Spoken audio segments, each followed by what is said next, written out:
नमस्कार, मैं हूं प्रभात रंजन और आप देख रहे हैं 11 स्कोप्स। सबसे पहले तो आपको समय दिखा दूं कि 2:36 समय हो रहा है और हम लोग लगभग आधे घंटे से सदर अस्पताल में हैं। ये सदर अस्पताल का मेन ओपीडी है जहां पर सभी विभाग के डॉक्टर बैठते हैं। सबसे पहले तो देखिए, ये मेडिसिन ओपीडी है ओसीडी का। तो सहयोगी को कहेंगे कि इधर सामने आकर के दिखाएं जहां डॉक्टर का चैम्बर खाली है। पहले आप रिपोर्ट को देखें, चैम्बर आपको दिख रहा होगा, डॉक्टर नहीं है। मैंने आपको समय दिखाया, 2:30 बज रहे हैं और डॉक्टरों का जो समय है वो 3 बजे तक होता है। उसके अलावा आप इधर देख ले, शिशु रोग जो ओपीडी है वहाँ पर भी आपको डॉक्टर नहीं मिलेंगे। इसके अलावा दंत चिकित्सालय का जो ओपीडी है, सारे ओपीडी खाली है। लगभग कुछ में डॉक्टर हैं, 1-2 ओपीडी है जहाँ पर डॉक्टर हैं, वो भी हम दिखाएंगे आपको। ये शिशु रोग का ओपीडी है और डॉक्टर गोराचंद यहाँ बैठते हैं। उनका नाम भी यहाँ लिखा हुआ है, डॉक्टर पल्लवी का नाम लिखा हुआ है, डॉक्टर राजेंद्र कुमार का नाम लिखा हुआ है। एक ओपीडी में 3 डॉक्टर होते हैं, लेकिन यहाँ पर एक भी डॉक्टर आपको नज़र नहीं आएंगे। कब से आए हैं? हम अभी आए 1 बजे, अभी भी डॉक्टर नहीं है और हम बोले तो बोले कि आज नहीं आए।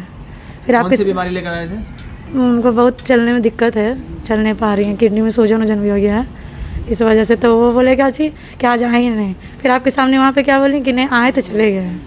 और अभी से बैठे हो, कब से एक बार और आए थे 12 बजे, उस टाइम भी डॉक्टर नहीं थे। इसके पहले भी आप कराया आपने? जी, करा के रखते कागज है जी वहाँ अंदर में। अच्छा, इसके पहले भी आते थे तो दिक्कत होता था? नहीं, दिक्कत नहीं था। एक बार आए थे तो देखे थे, डॉक्टर थे। फिर अभी 2-3 बार आए तो नहीं मिले। डॉक्टर के मिनट में आए थे? आजाद डॉक्टर जो है ना, डॉक्टर आजाद जी। कोई अवेलेबल नहीं है? नहीं, अभी तो कोई कब से ही नहीं है। अभी बोले तो आप लोग के सामने बोलने लगी ऐसे ऐसे, देखे ना। क्या बोला जा रहा था आपको वहाँ? कहाँ से आए थे मैम? नहीं, आपको बोलना चाहिए था, आप तो बोले कि वो डॉक्टर से बोल रहे हैं। जी, हम वासेपुर से हैं। ओपीडी में डॉक्टरों की उपस्थिति क्यों नहीं है, हम सीधे बात करते हैं यहाँ के नोडल पदाधिकारी डॉक्टर राजकुमार से। सर, 3 बजने से पहले ओपीडी में चिकित्सक नहीं दिख रहे हैं। हालांकि 3 बजे तक चिकित्सकों का रहना चाहिए था और कई मरीज ऐसे हैं जो 12 बजे भी आए हैं तो वो घूम कर चले गए। उनका कहना है कि फिजिशियन अवेलेबल नहीं है, कई अन्य चिकित्सक भी नज़र नहीं आए। देखिए, अभी 3:10 हो रहा है। मैं अपने चैम्बर में खुद ही बैठा हूँ।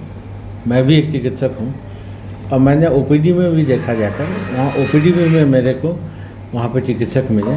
हाँ, फिजिशियन ज़रूर नहीं थे वहाँ पे। फिजिशियन एक्चुअली अभी हमारे यहाँ अमरनाथ के यात्री जो भी आ रहे हैं उन लोगों का सारा टेस्ट हो रहा है, सारा चेकअप हो रहा है और फिटनेस दिया जा रहा है। तो उसके लिए अलग से बोर्ड बना हुआ है जिसमें कि हमारे फिजिशियन उसमें लगे हुए हैं। उसके अलावा फिजिशियन पहले ओपीडी करने के बाद तब वो बोर्ड में गए थे। उस बोर्ड के बाद फिर एक बोर्ड हुआ था, उसमें सिविल सर्जन ऑफिस में, उस बोर्ड में भी उनका नाम था।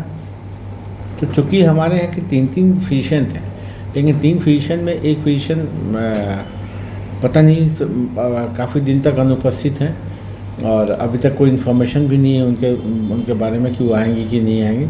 लेकिन 2 फिजिशियन हमारे पास यहाँ पे मौजूद हैं, जिसमें कि एक डॉक्टर राजीव कुमार सिंह हैं और एक डॉक्टर अब्दुल आज़ाद हैं। तो अब सारा दारोमदार अब्दुल आज़ाद के ही कंधे पे है कि उनको ओपीडी भी करना है, उनको अमरनाथ का जो फिटनेस बनाना वो भी बनाना है और जितना बोर्ड होना है वो भी अटेंड करना है। तो चूँकि डॉक्टर राजीव ड्यूटी क्यों नहीं कर रहा है? चूँकि डॉक्टर राजीव की ड्यूटी जेल में लगा दी गई है, जबकि यहाँ पे वो हमारे यहाँ एक फिजिशियन के रूप में काम करते थे। उनके नहीं रहने से तो तकलीफ़ बढ़ गई है और एक आदमी के ऊपर ही दारोमदार आ गए। अब या तो वो CS ऑफिस जाकर बोर्ड करें या फिर अमरनाथ का बोर्ड करें या फिर ओपीडी करें।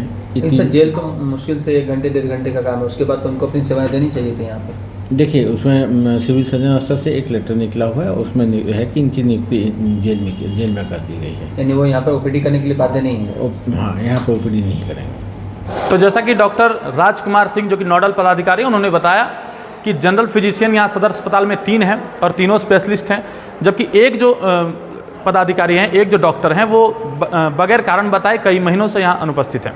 उसके अलावा राजीव कुमार सिंह जो दूसरे स्पेशलिस्ट फिजिशियन हैं, उनकी नियुक्ति जो है, प्रतिनियुक्ति जो है जेल में कर दी गई है।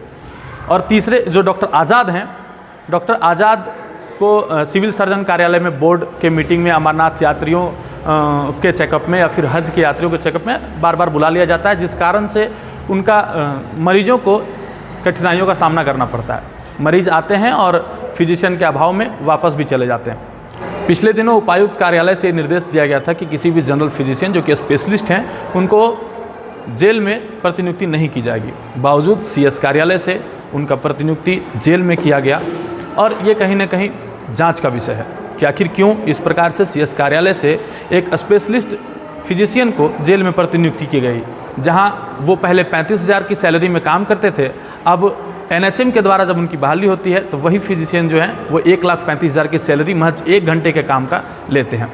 अगर सदर अस्पताल की बात करें तो जनरल फिजिशियन के अभाव के कारण जो मरीज आते हैं वो कहीं ना कहीं वापस लौट जाते हैं। अब देखना यह है कि व्यवस्था में कब तक सुधार होता है और ये जांच का विषय है, कब तक इन चीज़ों को फिर से ठीक किया जाता है। सहयोगी रोशन के साथ प्रभात रंजन, 11 स्कोप्स, धनबाद।